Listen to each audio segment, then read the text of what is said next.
옆에 사람에게 주의 사랑으로 사랑합니다. 인사해 줍시다. 주께서 우리 예배 가운데 함께 계심을 믿습니다. 저는 여러분과 함께 현재 이 주일마다 제가 말씀을 전할 때는 좀 팔복을 전하고 있습니다. 사실 이것은 굉장히 중요한 문제거든요.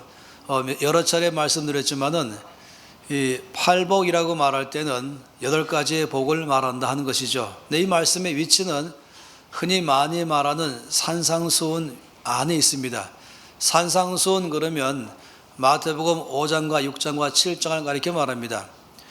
왜 산상수훈이라고 말했냐면 주께서 산 위에 올라가시고 그리고 많은 사람들이 주 앞에 와서 그때 그들에게 몰려온 사람들에게 전한 말씀들이기 때문에 이것을 산상수훈 이렇게 말합니다. 사실 마태복음 5장, 6장, 7장은 굉장히 내용이 깁니다. 석장이니까. 그런데 원래는 한 번에 다 말씀 전하는 것이 아니라 여러 차례 말씀 전하신 것을 마태복음은 함께 묶었습니다. 마태복음은 시간별로 말씀이 기록된 것이 아니라 주제별로 묶어서 말씀을 많이 기록했습니다. 그래서 산에서 주께서 말씀을 전하신 것을 몽땅 묶어서 석장으로 해서 산상수훈 이렇게 말씀했습니다. 근데 사실은 여러분 아신 것처럼 모든 성경은 저자가 성령님이십니다. 성령께서 그의 성령으로 충만한 사람들에게 감동케 하셔서 이 말씀을 기록하게 하시고 오늘 우리들에게 말씀을 전하시는 것입니다.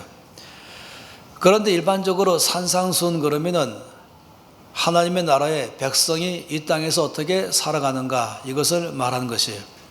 이 마태복음 자체가 왕이신 예수 그리스도와 그 나라 하나님의 나라는 어떤 나라인가 이것을 말하고 하나님 나라의 백성들은 어떻게 살아가는가 이것을 말하는 게 마태복음 전체의 내용입니다.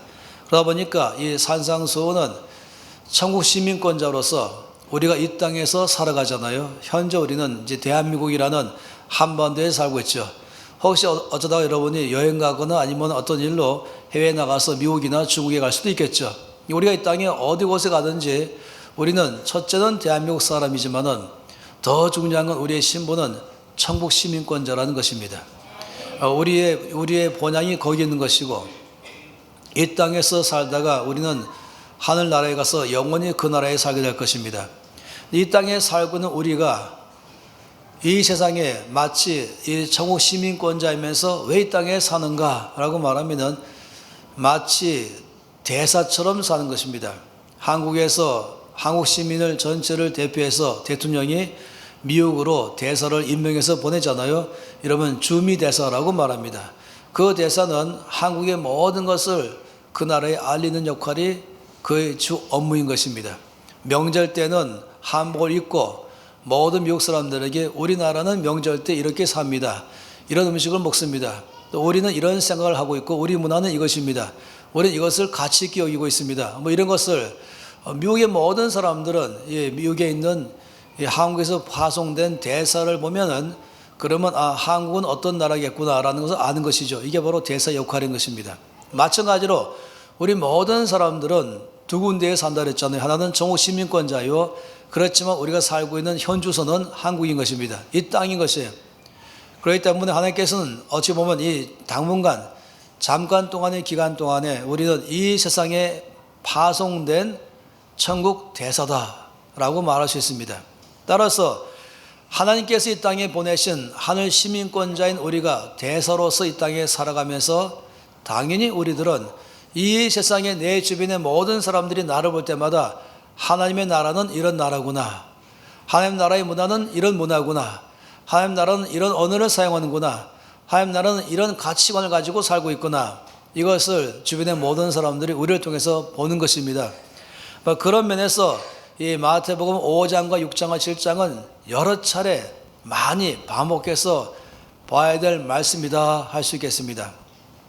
마치 대사가 미국에 파송됐으면은 대사의 수칙이 있잖아요. 내가 이 미국에 사는 동안에 어떻게 하면 나의 모든 일거수일투족을 통해서 한국을 제대로 올바르게 잘 알릴 것인가 하기 위해서 아마 뭔가는 저는 잘 모르지만 매뉴얼이 있어가지고 끊임없이 반복해서 보면서 나 이런 식으로 이 땅에서 한국을 알려야겠다라고 말하는 게 대사의 사명인 것처럼 전 여러분 모두 가운데 성경 말씀을 전체를 다 읽으시되 특히 마태복음 5장과 6장과 7장은 더 많이 읽으시면서 이 땅에 파송받은 천국 대사로서 내가 어떤 식의 삶을 살 것인가 이것을 잘 보여주는 것입니다. 그런 면에서 이 석장은 우리들에게 아주 중요한 의미를 갖는 것입니다. 그런데 그 말씀 안에 보니까 이 천국 대사로서 이 땅에 살아가면서 우리 가운데 제일 먼저 말씀한 게 팔복부터 말씀했습니다. 이것이 복이 있는 사람이다. 다시 말하면 이것을 나의 삶의 최고의 가치로 여기겠다. 이것이 내 삶의 가장 귀중한 것으로 여기겠다. 내 삶에서 이것을 제 우선권으로 삼겠다. 이렇게 말하시는 것이 바로 팔복인 것입니다. 이 세상에서 말하는 복과 우리가 여기 말씀 볼 때 이 하늘 나라에 이 땅에 와 있는 천국 시민권자로서의 가지는 복은 전혀 다릅니다. 우리는 그동안에 쭉 그 내용을 봐왔지요. 오늘은 6번째의 복을 보는 것인데 그 복은 말하기를 마음이 청결한 자가 복이 있다. 이렇게 말씀을 하고 있는 것입니다. 그런 사람에게 주시는 큰 약속은 하나님을 볼 것이다 라고 말했습니다. 그러면서 이 마음이 청결한 자의 복에 대해서 성경은 말씀하시면서 이 땅에 살아가면서 우리는 모든 주변의 사람들 가운데 말하기를 이런 사람이 복이 있는 사람입니다 라는 것을 우리의 삶으로 보여줘야 된다고 말한 것입니다. 그것이 뭐냐면 마음이 청결한 사람이 복이 있다 이렇게 말씀을 하는 것입니다. 이 말씀 안에 보게 되면요, 첫째 알 수 있는 것은 뭐냐면 몸이 청결한 사람은 복이 있다 이렇게 말씀 안 하시고 마음이 청결한 사람이 복이 있다 이렇게 말씀을 하는 것입니다. 몸을 깨끗이 하지 말라 이런 말하는 건 아닌 것이에요. 몸이 중요하지 않다 이 말하는 것도 아닌 것입니다. 그 몸에 대한 것을 중요하고 깨끗하게 하고 단정케 하고 살아가는 것은 중요하지만 그보다 더 중요한 것은 마음의 문제다라고 말씀을 하는 것입니다. 사실상 이 세상은 가장 높은 가치 기준을 어디에 두냐면 눈에 보이는 것이라고 많이 두고 있습니다. 거의 눈에 보이는 것이 전부인 것처럼 살아가는 것입니다.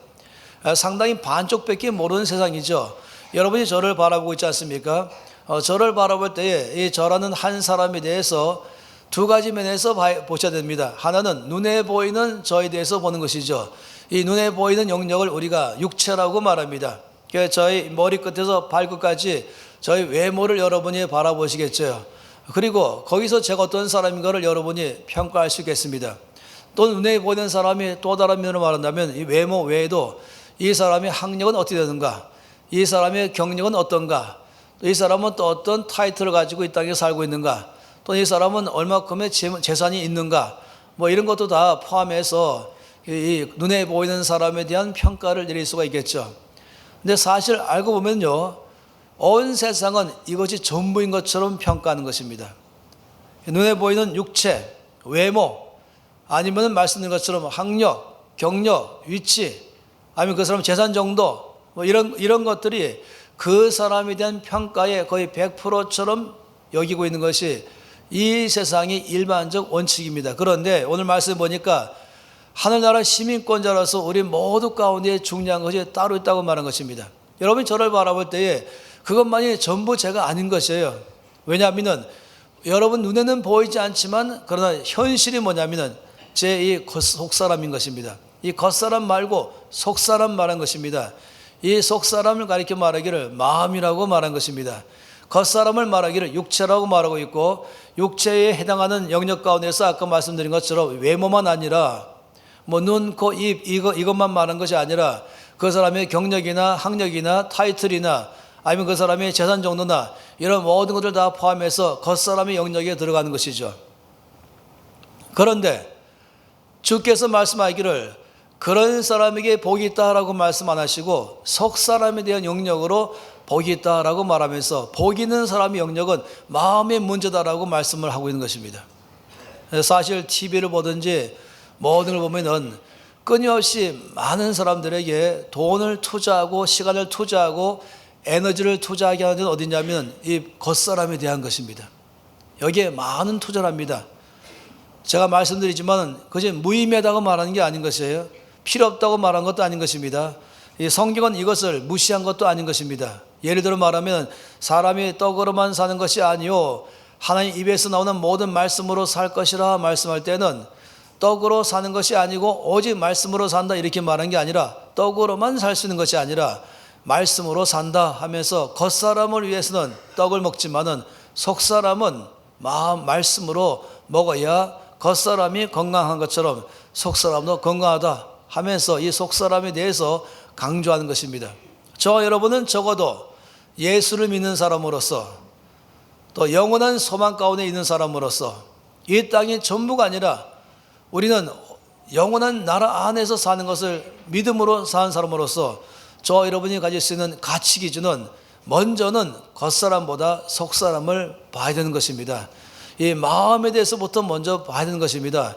겉사람에 대해서도 귀하게 여기겠지만 동시에 우리는 사람들이 별로 관심 갖고 있지 않는 또 시간도 많이 투자하지 않고 있는 또 거기에 많이 신경 쓰지 않고 있는 이 속사람, 다시 말하면 마음에 관해서 우리는 주의를 가지고 관심을 가지고 돌아봐야 된다라고 말씀을 하는 것입니다. 우리 주께서 사무엘을 통해서 사울을 대신하여서 왕 될 사람을 선택할 때에도 주께서 명확하게 말씀하기를 사람은 외모를 보거니와 나 여호와는 중심을 본다 이렇게 말씀을 했습니다. 그러면서 하나님께서 먼저 관심 갖는 것은 사람의 중심, 사람의 속사람, 내면의 사람을 말한 것입니다. 그건 안 보이는 것처럼 보이지만은요, 이 속사람은 눈에는 안 보이잖아요. 마음은 안 보이지 않습니까? 그런데 놀라운 것은 이것이 안 보이지만 존재하는 것이고 존재하기 때문에 거기에 뭔가 관심을 갖는 것이고 또 이것이 우리 삶에 중요하다라고 말씀을 하는 것입니다. 소위 말씀에 보면 이렇게 말하고 있죠. 이 전도서 8장 1절 말씀 보면은 사람의 지혜는 그 사람의 얼굴에 광채가 나게 하나니 그 얼굴에 사나운 것이 변한다라고 말합니다. 참 놀라운 것은 이것입니다. 겉에 있는 사람을 아무리 치장하고 꾸미고 한다 할지라도 만일에 놀랍게도 이 속사람에 대해서 관심 갖지 않고 속사람은 황폐하게 놔버리면은 그 영향력은요 겉으로 와버리는 것이에요. 여러분 알지 않습니까? 나무를 말하면 나무는 둘로 되어 있죠. 나무는 보이는 영역과 보이지 않는 영역입니다. 보이는 영역은 땅 위에 있는 것이고 보이지 않는 영역은 땅 속에 있습니다. 땅 속에 있어서 눈에 안 보이지만 우리가 알아요. 이 나무를 캐보면 아는 것이죠. 이 땅 속에 있는 걸 뿌리라고 말하고 땅 위에 있는 것을 줄기와 가지라고 말한 것입니다. 그런데 우리 상식으로 아는 게 뭐냐면은 이 나무에 중요한 게 어딜까? 이 땅 위에 있는 보이는 부분도 중요하지만은 이 나무에 중요한 것은 보이지 않는 땅 속에 있는 뿌리가 중요하다라고 다 알고 있습니다. 그 뿌리를 위해서 뭔가 영양분을 줘야 되고 뿌리에다가 좋은 흙을 줘야 되고 하면서 이 뿌리가 잘 뻗어가고 좋은 양분을 많이 섭취할 수 있어야만이 그래야 보이는 부분인 나무의 줄기와 가지에 정말로 영양분을 주면서 나무가 건강해진다 다 아는 것입니다. 그래서 우리가 나무를 가꾸는 사람이라면 그 뿌리에 대해서 관심 갖고 거기에 양분과 수분을 주도록 끊임없이 애를 쓰지 않습니까? 그건 다 상식으로 아는 것처럼 동일한 상식이 보이는 겉사람인 육체와 보이지 않는 속사람인 마음 사이에서 언제나 먼저 관심 갖는 것은 마음의 문제라는 것입니다. 뿌리가 썩으면 조만간에 나무가 썩지 않겠습니까? 뿌리가 말라버리면 조만간에 나무가 마르지 않겠습니까? 마찬가지로 이 보이지 않는 마음에서의 상태가 보이는 몸의 상태로 간다라고 말한 것입니다. 그러니 말씀 속에서 주께서 지금 우리에게 어떤 종교적인 교훈을 말하는 게 아닙니다. 종교적인 사람이 되라고 말한 게 아니라 상식을 말씀하는 것입니다. 무엇이 진정한 가치인가를 말한 것입니다. 그러면서 마음의 문제를 먼저 관심을 가지라라고 말한 것이에요. 사람의 마음이 여기 말한 것처럼 마음의 지혜로우면, 마음이 화평하면, 마음이 청결하면 놀랍게도 이것이 사람의 얼굴의 열매로 드러난다 이렇게 말하지 않습니까? 우리나라 말 중에 그런 말이 있지 않습니까? 사람이 나이가 이제 40살이 되면은 얼굴에 책임을 지라 이렇게 말합니다. 이 40살 전까지는 그런 대로 카밤에 살지 모르겠지만은 사람이 40살 넘으면은요, 그 사람의 얼굴 형태는 바뀌는 것이 어떻게? 그 속 사람의 상태에 따라서 이제 드디어 겉사람의 마음의 열매로 나누는 것입니다. 저는 한 번은 이 국민일보에서 옛날의 신문이죠. 옛날 신문들은 해외 토픽이 다 있지 않습니까? 그 해외 토픽에서 특이한 것을 봤습니다. 2명의 여인의 사진이 그 토픽에 실린 거예요. 한 사람은 젊고 아름다운 여인이고 한 사람은 먹은 중년 여인인데 상당히 추해 보이는 것입니다. 근데 제가 놀란 것은 뭐냐면 왜 이 사진을 여기 실었을까 하면서 보니까 이 두 사람은 동일 인물입니다 라고 말한 것이 같은 사람입니다. 이 사람은 젊었을 때의 모습이고 이 사람은 나이가 40살 넘었을 때의 모습입니다 라고 말한 것이 이 젊었을 때는 그런대로 외모로 커버되겠지만은 이 사람이 나이가 많아지니까 이제는 그 마음의 상태에 의해서 이것이 온 얼굴과 몸 전체로 표현되기 시작하는 것입니다. 그래서 뿌리가 건강해야 나무가 건강하고 뿌리가 거기 안에서 힘이 있어야 나무가 힘이 있어 열매를 맺고 하는 것처럼 말입니다. 그렇기 때문에 성경 말씀은 마음의 문제를 먼저 보라라고 말한 것이죠. 그 마음이 고우면 얼굴에 드디어 그것이 표현된다 이렇게 말씀을 하는 것입니다. 잠언 27장 1절 말씀에도 물에 비추이면 얼굴이 서로 같은 것 같이 사람의 마음도 비춘다라고 말씀을 하는 것입니다. 그 마음에 비추면서 이것이 결국 몸과 인격과 삶으로 결과적으로 드러나는 것이죠. 그러니 우리 모든 사람들은 이 면에 대해서 관심을 가지라라고 말씀을 하는 것이에요. 그럼 마음에 대해서 어떤 관심 가질 것인가? 성경 말씀 보니까 마음이 청결한 자라고 말씀하셔서 한마디로 말하면 마음을 청결케 하라 이 말이죠. 무엇보다도 먼저 마음을 청결케 하라. 이 청결케 하다는 단어는 뭐냐면은 이거는 이 더러운 것과 비교해서 말할 것입니다. 이 청결케 하다라는 말은 마치 뭐 같으냐면은 이 금이 있는데 금이 이 합금이 있잖아요. 뭐 여러 가지 섞여 가지고 뭐 순도 순금 50% 아니면 40% 이 말은 거기는 이 금은 40% 섞였습니다. 나머지는 금이 아닙니다. 이걸 말하지 않겠습니까? 근데 마음이 청결하다 이 단어는 100% 그러니까 사실 100% 금은 없죠. 99.9% 그러니까 순금, 순은 찌꺼기가 없는 것 순전히 은이다. 순전히 금이다 하는 것처럼 마음이 청결하다고 말하는 것은 거기에 잡티가 없다. 다른 것이 이물질이 없다. 그 자체가 깨끗하다. 맑다. 이런 의미로서 이 마음이 청결하다 이 말씀을 쓰는 것입니다. 그래서 섞이지 않은 순은이나 조금 더 거기에 이물질이 없는 순금처럼 내 마음이 정결한 것, 내 마음이 깨끗한 것 이런 것을 가리켜 말한 것입니다. 그러면서 성경에서 말씀하기를 내 마음을 정결케 하라 이렇게 말씀을 하고 있죠. 참 놀라운 것은 뭐냐면은 그 사람이 얼마큼 마음이 정결한가 정결하지 않은가는 무엇으로 알 수 있냐면은 그 사람이 어느 생활로 알 수 있습니다. 그 사람이 말할 때 보면은 그 말은요 그 사람의 마음의 정결도 마음의 순수함의 깨끗함의 정도를 이 언어 생활에서 평가되는 것입니다.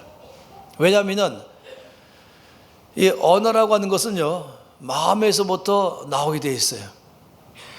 만약에 그 사람이 부정적인 언어를 쓴다 이것은 그 사람의 마음이 부정적 마음으로 있다라고 말한 것입니다. 그 사람이 이 비판적인 말을 자주 한다 그러면은 그 사람 마음의 상태가 비판적 상태 가운데 있기 때문에 그런 것입니다. 그래서 이 언어와 이 말은 이 마음은 함께 가는 것이 마치 이 뿌리가 강건함으로 줄기와 이 나무 줄기 안에 가지와 열매로 나오는 것처럼 그 사람의 마음의 청결도의 상태에 따라서 그 사람의 언어가 형성된다. 더러운 말하는 사람이라면 그 마음이 더럽기 때문에 더러운 말을 하는 것입니다. 마음이 깨끗하면은 마음이 순수하면은 그 사람의 언어에도 동일하게 깨끗함의 언어, 순수함의 언어가 참 나오는 것입니다. 이건 중요한 문제인 것이죠. 그 사람이 거친 말을 한다면 마음이 거치기 때문에 거친 말을 하는 것입니다. 그래서 이 말씀보다 보니까 이 마음이 청결하다라고 말한 것은 사람의 내면의 문제를 말한 것이에요. 내면의 문제를 말할 때 제일 먼저 어디서부터 말하는가? 생각에서부터 말하는 것입니다. 이 생각에서부터 시작해서 생각이 깨끗하면 그 다음에 마음이 깨끗해집니다. 그 생각에서 깨끗하면 마음이 깨끗해지고, 마음이 깨끗하면 언어가, 생각이 나오는 마음의 언어가 나오고, 그 다음에 행동이 나오는 것입니다. 흔히 많이 말하기를 생각을 심으면은 그 다음에 말은 아시죠? 생각을 심으면은 그 다음에는 행동을 거두고, 또 행동을 심으면 습관 거두고, 그 다음에 인격이 거둔다고 말하는 것이에요. 그 사람의 생각의 상태에 따라서 행동과 습관과 인격이 열매로 드러난다, 이렇게 말하고 있습니다. 이 생각은 마음과 직결되어 있습니다. 그러니까 이 생각이라는 걸 통해서 이 마음의 상태를 결정하는 것입니다. 근데 생각은 우리가 모두 생각한다 그러잖아요. 생각한다. 이 생각은 마치 인포메이션 센터 같습니다. 이 정보센터. 많은 정보가 이제 인포메이션 센터로 들어가지 않겠습니까? 그 많은 정보가 들어오면은 그 정보 들어온 것 중에서 필요 없는 정보는 내버리고 필요한 정보는 수집해서 이것으로 이제 뭐 보내는 것처럼, 예를 들어서 우리가 이제 올림픽 게임이 있다면은 거기 안 간 사람들을 위해서 이 올림픽 게임 경기장에 가 있는 사람들이 모든 실황을 다 정보를 수집한 다음에 거기서 이제 버릴 건 버리고 취합해서는 이제 그 장소에 있지 않은 본국에다가 우리가 뉴스를 보내지 않습니까? 그리고 뉴스를 통해서 현장 사건을 보는 것입니다. 이럴 때 이제 기자는 모든 수집한 정보 가운데서 필요 없는 것이 무엇인가, 필요한 것이 무엇인가를 다 결정하는 것이죠. 우리의 생각은 마치 그런 것입니다. 이 생각은 많은 정보가 들어오는 장소입니다. 근데 여기서 내가 꼭 취할 정보가 무엇이고 내가 취하지 않을 정보가 무엇인가를 결정해서 내가 정보를 취해서 나의 것 쌓으면 이게 곧바로 마음으로 들어가는 것입니다. 마음으로 들어가면 그 다음에 입으로 나오기 시작하고 그 다음에 이 행동과 습관과 그 다음에 인격으로 나오기 시작하는 것입니다. 그러다 보니까 이 마음이 정결케 되려면 제일 중요한 첫 번째가 생각에서부터 정결케 된다라고 말한 것이에요. 근데 어떻게 생각에서부터 깨끗하게 가질 수 있을까? 이 생각에 많은 정보가 온다지 않습니까? 인포메이션 센터처럼. 그런데 이 생각은 두 가지 면에서 정보가 들어와요. 하나는 눈으로 볼 때에 눈으로 보는 통해서, 시각을 통해서 들어옵니다. 하나는 청각 통해 들어오는 것입니다. 들을 때에 들어오고 볼 때에 들어오는 것이에요. 내가 눈으로 보고 있을 때에, 내가 귀로 들을 때에 여기서 이제 이 정보가 내 안으로 들어오는 것입니다.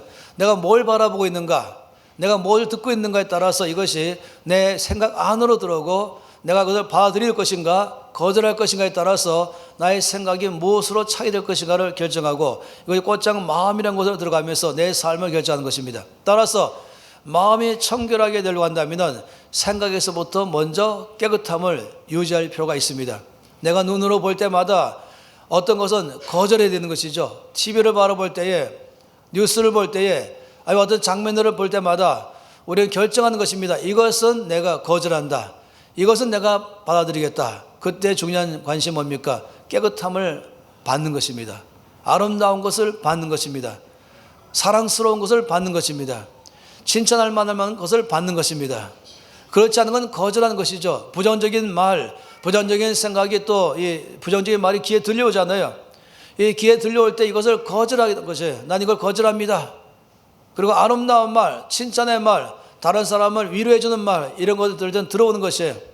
어떤 사람에 대해서 누가 나한테 무슨 말을 한다면은 그거에 대해서 내가 무조건 받는 것이 아니라, 이것은 성경적으로 볼 때에 하나님께서 보실 때 청결한 마음을 줄 만한, 영향을 줄 수 있는 만한 그런 말인가, 그걸 결정하는 것이죠. 남을 험잡고, 남을 모함하고, 남을 비웃고, 남을 비평하고 부정적으로 말하는 말이 들어온다면 우리 이걸 거절하는 것입니다. 내 안에 거절하는 것입니다. 다른 사람을 격려하고 위로하는 말이 있으면 그걸 받아들이는 것입니다. 그럼 이건 나의 생각으로 들어오고 내 마음에 이것이 들어가면서 이 깨끗한 마음을 갖게 해주는 것이죠. 이 깨끗한 마음은 전적으로 하나님의 마음을 가질 때 가능한 것입니다. 빌립보서 4장 8절 말씀 보게 되면 주님께서 우리가 어떤 것을 내 생각으로 받아들일 것인가, 아니면 어떤 것은 나의 생각으로 받아들이지 말 것인가를, 그 기준을 잘 설명하고 있습니다. 끝으로 형제들아, 제가 말씀 읽겠습니다. 끝으로 형제들아, 무엇이든지 참되며 무엇이든지 경건하며 무엇이든지 옳으며 무엇이든지 정결하며 무엇이든지 사랑받을 만하며 무엇이든지 칭찬받을 만하며 무슨 덕이 있든지 무슨 기림이 있든지 이것들을 생각하라. 한마디 말하면 형제들아 이것들을 생각하라. 또 다르게 말하면 형제들아 이것들이 너의 생각 안으로 들어오게 허락하라. 다르게 말하면 형제들아 이것을 기준으로 볼 때에 여기 기준에 맞지 않는 것은 다 내 생각 안으로 들어오길 거절하라 이렇게 말하는 것입니다. 내가 눈으로 볼 때에 내가 귀로 들을 때에 그 모든 정보가 이제 드디어 정보 통로거든요. 그것을 통해서 내 생각으로 들어오는데 내 생각으로 받아들일 것인가 아니면 이것은 필요 없는 자료이기 때문에 버릴 것인가 할 때에 그 기준은 8가지를 기준으로 가지라라고 말한 것입니다. 첫 번째 말하기를 무엇인지 참된 것을 생각하라. 참된 것이라면 이것을 눈으로 볼 때 이게 참된 것인가 귀로 들을 때 참된 것인가 거짓인가 여기에 따라서 분별하고 받아들일 것과 거절하라고 말한 것입니다.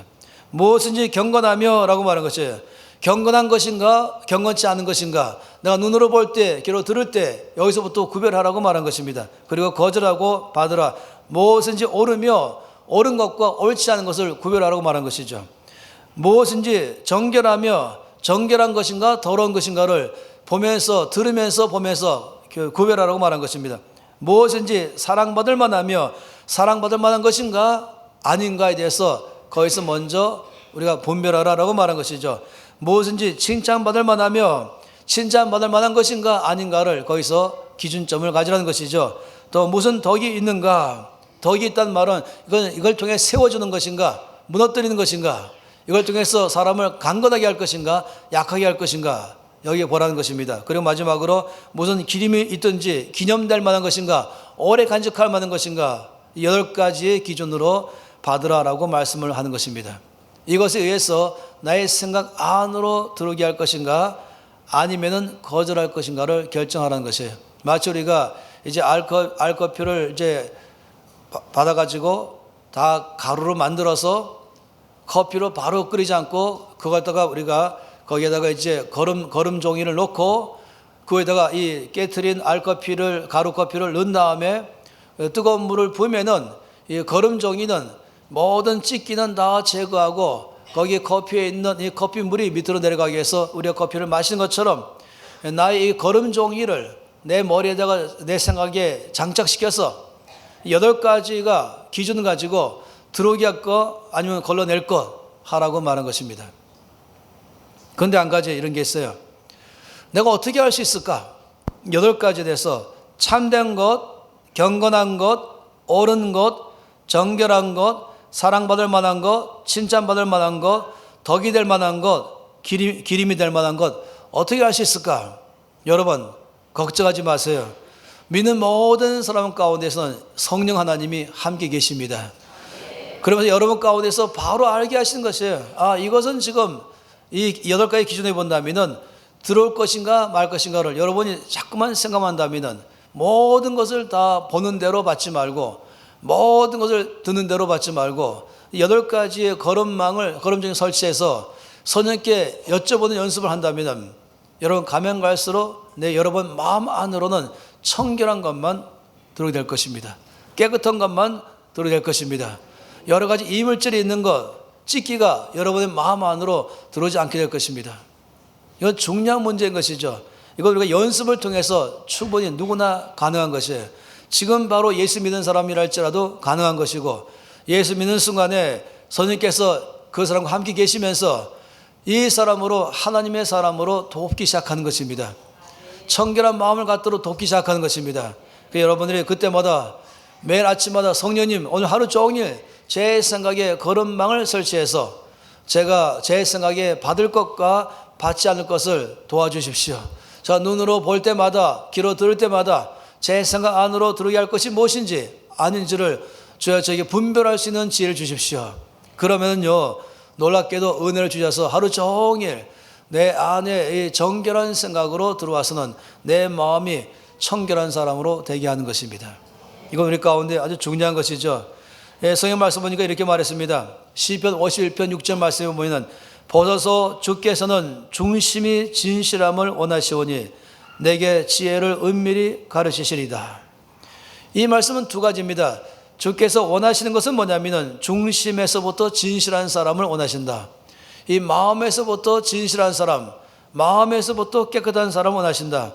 또 여기서 내게 지혜를 은밀히 가르치십니다. 이 말씀 뭐냐면은 주님은 나의 비밀의 장소, 아무도 모르고 나와 주님만 아는 나의 비밀의 장소에서부터 거기에 하나님을 경외하면서 거기서부터 이 거룩망을 설치하기를 원하십니다. 이 말인 것입니다. 이 말씀에 동일한 것이 예레미야 17장 10절인데요.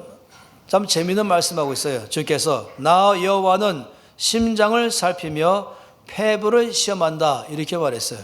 심장을 살피고 폐부를 시험한다. 주께서 살피는 것은 심장이고 주께서 시험하는 것은 폐부다 이렇게 말한 것이에요. 심장 알지 않습니까? 이 심장, 여기 심장이죠. 여기 폐부는 뭔지 아십니까? 이 폐부는 콩팥을 말합니다. 신장 이렇게 말하는 콩팥 또는 신장 이렇게 말하죠. 근데 참 재밌는 거예요. 이 몸 가운데서 이 장기 가운데서 이 중심에 있는 게 심장입니다. 심장은 온몸 전체의 중심에 있어갖고 여기서 시작해서 몸을 강건케 하는 것이죠. 또 한 가지 이 콩팥은 몸의 장기 중에서 맨 끝에 있어요. 안 보이는 곳 제일 끝에 있어요. 주님께서는 나의 중심을 보기 원하시고 나의 동기를 보기 원하신다 이렇게 말하는 것입니다. 이 숨은 동기, 겉으로 겸손한 척, 겉으로 열심인 척, 겉으로 뭐뭐하는 척 할지 모르지만 그 동기 안에서 그렇지 않을 수도 있다는 것이에요. 그렇기 때문에 겉으로는 하지만 속은 다른 사람이 아니라 겉과 속이 똑같은 사람, 이 중심과 내 이 동기가 같은 사람 되기 바란 것이에요. 내가 사랑합니다 말할 때는 정말 이 동기에서부터 사랑합니다 하기를 바란 것입니다. 어쩌시 말로는 사랑합니다 말하면서 속으로는 난 당신을 사실은 사랑하지 않습니다. 이건 정말로 주께서 원하는 것이 아니에요. 주님은 내 중심을 살펴보시고 내 콩팥을 시험하신다. 나의 숨은 동기까지 주님은 테스트하신다 하는 것입니다. 그래서 우리는 이 면에서 아주 중요하게 나의 동기에서부터 깨끗하기를 바란 것입니다. 중심에서 깨끗하고 동기에서 깨끗해서 모든 면에서 하나님 보시기에 부끄러움이 없는 사람 되기를 바란 것입니다. 나 혼자만 생각은 나 혼자잖아요. 아무도 모르지 않습니까? 이 생각에서부터 주님이 다 나를 보실 수 있도록 투명할 수 있도록 거의 청결케 하는 생각이 들어올 수 있도록 그건 우리가 늘 거기에 힘쓰라고 말씀하십니다. 그런 사람이 복이 있는 사람이라고 말씀했어요. 늘 내가 들을 때에 그리고 내가 볼 때에 거기서부터 거룩망을 설치해서 청결한 것만 내 생각 안으로 들어오도록 주 앞에 늘 애쓰는 사람, 성경 말하기를 그런 사람이 복이 있다 라고 말씀했습니다. 어떤 복입니까? 그런 사람에게 주는 복은 하나님을 볼 것이요 라고 말했습니다. 우리 이 마음은요 마치 유리창 같아요. 왜 유리창은 역할이 뭡니까? 유리창은 방 안에서 방 밖을 바라보는 것이 제일 큰 유리창의 의미가 있죠. 그런데 유리창이 뿌여면은 바깥의 장면도 뿌여지는 것입니다. 이 밖의 장면을 정확하게 보려면, 확실하게 보려면은 유리창이 깨끗해야만 되는 것입니다. 유리창이 깨끗하면 밖의 모습이 깨끗하게 잘 보이는 것이에요. 마찬가지로 내 마음은 마치 하나님을 볼 수 있는 유리창 같은 것입니다. 내 마음이 청결하면 놀랍게도 이 마음이 유리창을 통해서 하나님을 볼 수가 있는 것입니다. 근데 내 마음이 청결치 않으면 하나님 바라볼 때 뿌옇게 보이는 것이에요. 그래서 마음은 놀랍게도 하나님을 볼 수 있는 유리창 같아서 이 마음이 청결하면 놀랍게도 하나님을 볼 수 있다. 여러분 얼마나 놀랍습니까? 하나님을 볼 수 있다는 말은 뭐겠습니까? 하나님을 안다고 말하는 것이겠죠. 그래 하나님 볼 수 있는 것입니다. 그냥 눈으로 보는 것을 말하는 게 아닌 것이에요. 하나님은 영이시기 때문에 우리가 눈으로 보이는 그 문제를 말하는 건 아니겠죠. 마치 여러분이 저를 보실 때 제가 두 가지잖아요. 하나는 안 보이는 영역인 마음과 보이는 영역인 몸이 있습니다. 그런데 사람들은요 놀랍게도 아까 말씀하기를 그 사람의 마음이 비친다라고 했지 않습니까? 보면은 마음이 보이는 거예요. 그 사람이 이 말하는 이 말을 보면은 그 사람 마음이 보이는 거예요. 정말 우리가 지혜 있는 사람이라면 겉으로 아첨하는 말을 가지고 나를 칭찬하는구나, 이게 아니라 정말로 마음을 볼 수 있는 그런 분별력이 필요한 것이죠. 그래서 마음이 청결한 사람에게 주는 축복이 하나님을 볼 수 있다. 마음이 청결한 사람은 다시 말하면 하나님이 계시구나, 하나님 지금 내 예배를 받으시는구나, 하나님 나의 기도를 들으시는구나, 하나님 나의 모든 상황, 삶을 다 지금 살펴보시면서 나에 대한 기쁜 관심으로 나를 돌보시는구나, 이걸 영적으로 느낀다는 거니까요. 영적으로 안다니까요. 이 유리창이 깨끗함으로 밖을 보는 것처럼 내 안에 있는 이 민감해지는 것이에요. 내 마음이 청결하면은 민감해서 이 영적인 감각이 발달하는 것입니다. 하나님을 알 수 있는 것이에요. 이 구약에서 가장 위험한 이 병을 구약에서는 어떻게 취급했냐면 문은병을 취급했습니다. 사실상 얼마 전까지만 하더라도 문은병은 가장 심각한 병이었죠. 오늘날에는 암이나 에이즈가 아주 심각하지만 얼마 전까지 문은병이 아주 심각했습니다. 왜냐하면 문은병 걸리면 대책이 없었거든요. 그런데 이제는 더 이상 염려하지 않는 것은 이제 문은병의 원인을 알게 돼서 이제 그걸 갖다가 다 퇴치할 수 있도록 처방약이 나왔기 때문에 문제가 안 되죠. 근데 옛날을 말한 것입니다. 근데 문은병을 왜 심각하게 생각했을까? 문은병은 첫째는 감각을 상실시키는 것입니다. 바늘로 찔러도 문은병 걸리면 감각을 잃어버린 것이에요. 그래서 문은병에 대해서 중요하게 말씀한 건 바로 죄 문제를 말하기 때문에 그렇습니다. 이 죄는 마음이 정결하지 않으면 유리창이 흐려갖고 뿌여서 밖을 잘 볼 수 없는 것처럼 놀랍게도 나의 영적 감각을 둔하게 만들어서 하나님이 계심을 느끼지 못하게 하는 것입니다. 이거 영적인 감각인 것이에요.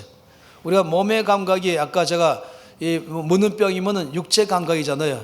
육체 감각에서 문은병 걸리면 이 감각 부분을 다 망가뜨리기 때문에 이 육체로 뭔가 감각을 뜨거운 걸 만져도 차가운 걸 만져도 못 느끼는 것처럼 마찬가지로 영적인 면에서 내 마음이 청결치 못하면 하나님에 대해서 감각이 없어지는 것이에요. 그런데 마음이 청결해지면 놀랍게도 하나님의 계심을 아는 것입니다.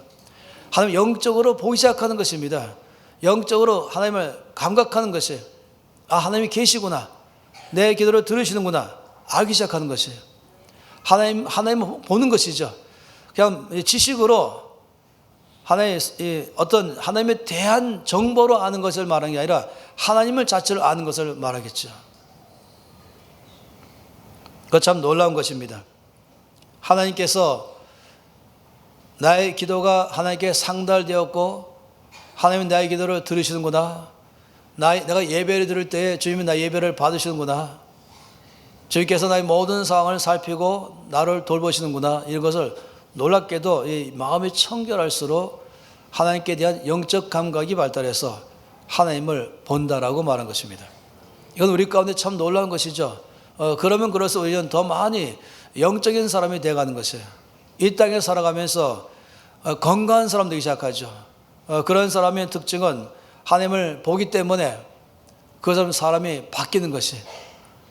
이 안에서 청결한 사람, 하나님 보는 사람, 그건 놀랍게도 이 외면으로 이 사람의 성격에 영향을 주고 언어에 영향을 주고 표정에 영향을 주고 이 사람 전체의 삶에 영향을 주고 그 얼굴은 거기에 대표적으로 그것이 표현되는 것입니다.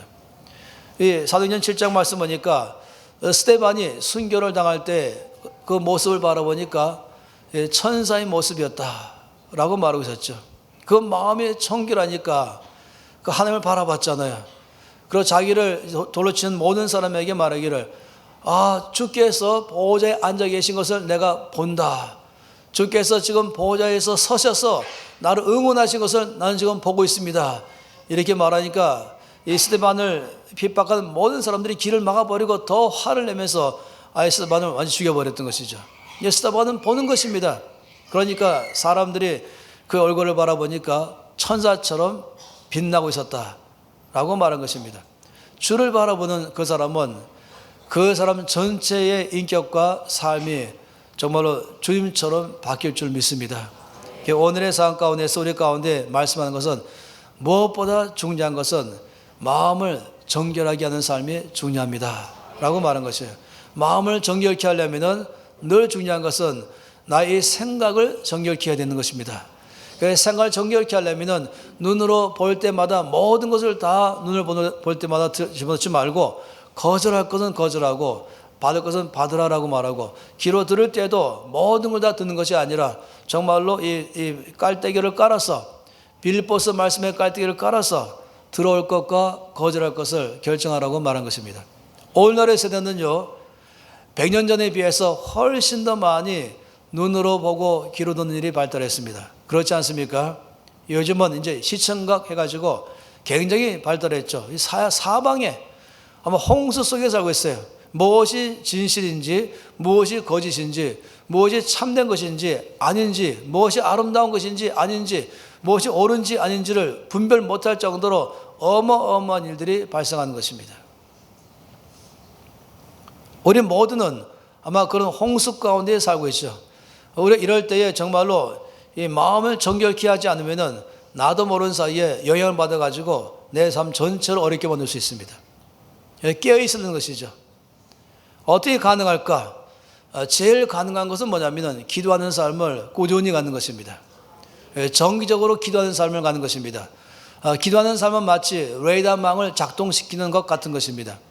기도하는 동안에는 나의 영적으로 깨어 있는 것입니다. 주께서 마태복음 26장에서 말씀하기를 깨어 기도하여 시험에 들지 않게 하라 이렇게 말씀했습니다. 기도할 때는 영적으로 깨어있게 만들기 때문에 시험 들지 않게 한다고 말한 것입니다. 그러니까 분별한다는 것이죠.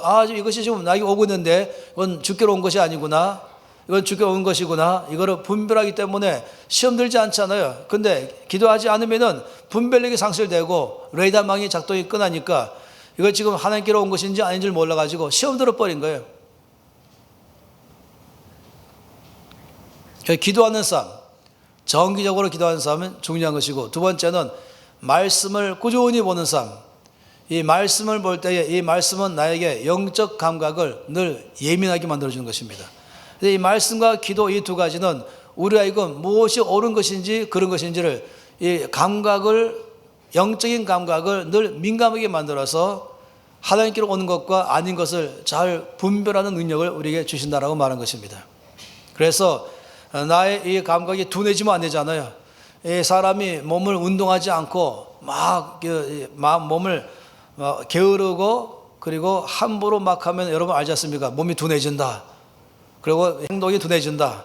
근데 운동에서는 이 모든 몸에서 이 근육을 만들고 모든 지방을 빼버리고 그렇게 한다면 점점 이 몸이 강건해지고 그리고 행동이 민첩해지고 감각이 발달하고 그러면서 이 사람이 여러 면에서 민첩한 사람이 되는 것처럼, 동일하게 운동을 통해서 이렇게 하는 것처럼, 음식을 조절하면서 하는 것처럼 마찬가지로 말씀과 기도는 우리를 영적 운동인 것입니다.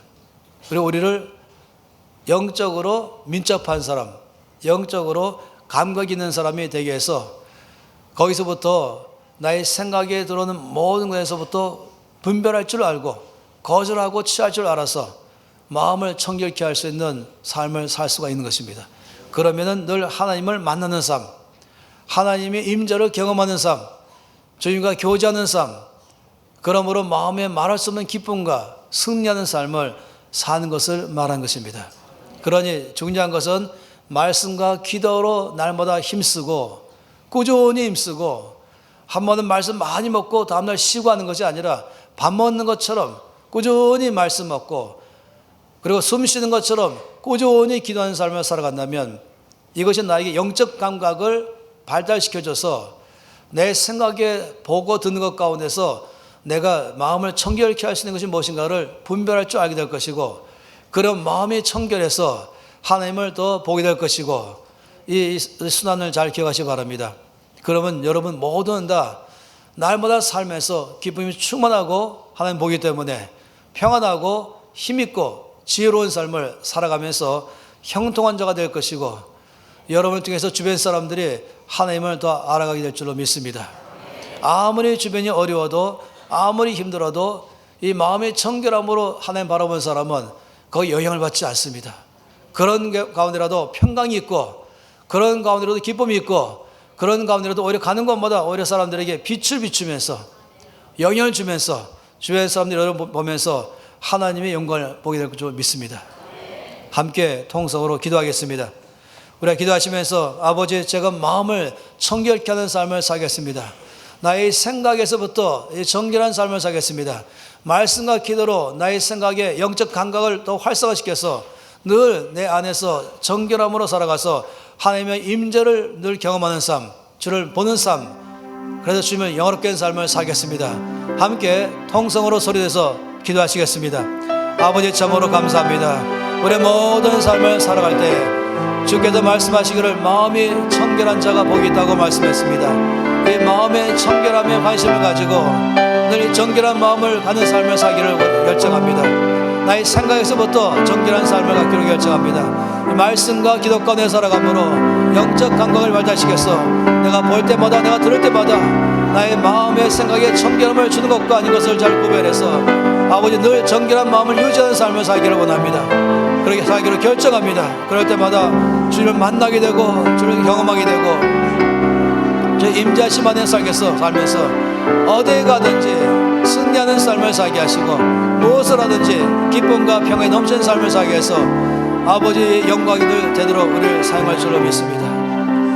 하나님 아버지, 주께서 말씀하시기를 마음이 청결한 자가 복이 있다고 말씀했습니다. 우리 모든 성도님들 이와 같은 복받는 자 되기로 결정합니다.